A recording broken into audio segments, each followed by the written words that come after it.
I wanted to let you know that yesterday I tested positive for COVID-19, the disease caused by the coronavirus. Daniel Day Kim is the latest Hollywood celeb to have tested positive for the coronavirus. The Lost alum took to Instagram on Thursday to explain he started developing symptoms on his flight home to Hawaii after production closed on New Amsterdam in New York City due to the virus. So, first the details.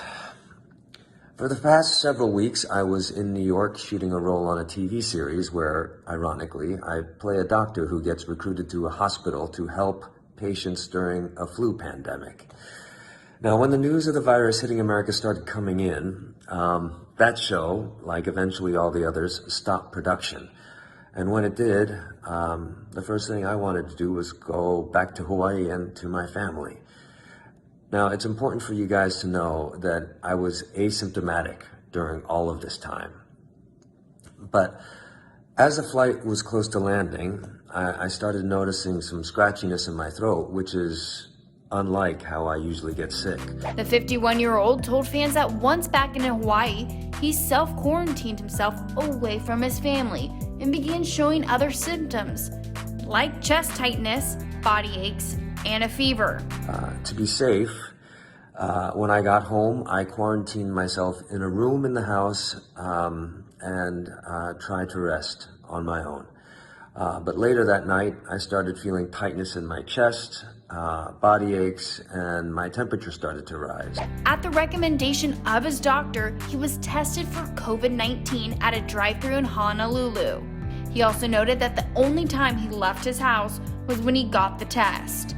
The test was given to me by some incredibly professional and kind caregivers.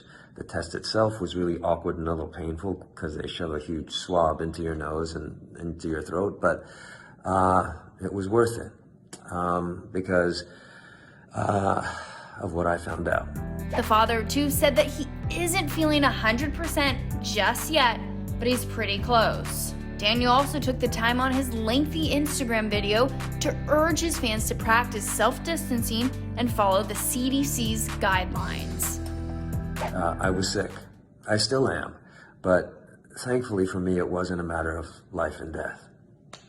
But even though I'm smiling and upbeat right now, for several days, I was in bed.